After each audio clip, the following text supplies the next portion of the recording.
He was an EMS rescuer headed to do what he does best, save lives, when he allegedly caused a crash that killed 2 people.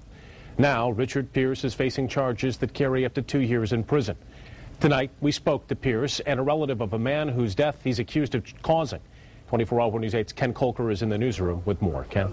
Yeah, good evening, Brian. For Richard Pierce and the relatives of his victims, there are no easy answers. I feel horrible. I mean, I'm sure in his career he saved many, many lives. And then to accidentally kill 2 people, and I know that it was an accident, so for them to charge him. Pierce, who is 70, was racing in a Montcalm EMS rescue unit to a crash that killed 2 people a few miles from his home on October 4th. That's when he drove into the intersection of South County Line Road and Kendallville, colliding with another vehicle and killing Max Young and Young's girlfriend, Shirley Narlock.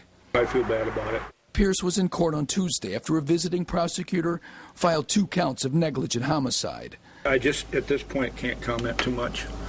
This thing isn't really over yet. In Montcalm County, Pierce worked 15 years as Rescue 27, also as a volunteer firefighter.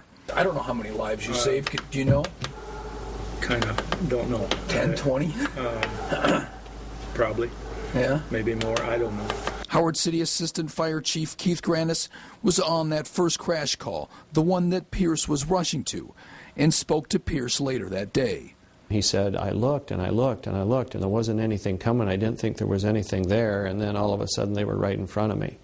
And so he made a tragic error. Granis not only knows Pierce, but also was longtime friends with the couple whose deaths he's accused of causing.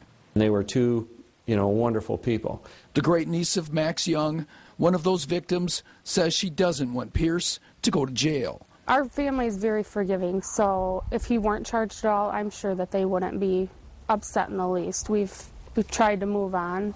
Granis, the Howard City Assistant Chief, says the deaths and charges should send a message to all rescuers. Hopefully what it does is say to other first responders that you keep your eyes and your ears alert, and you watch it when you're coming to intersections.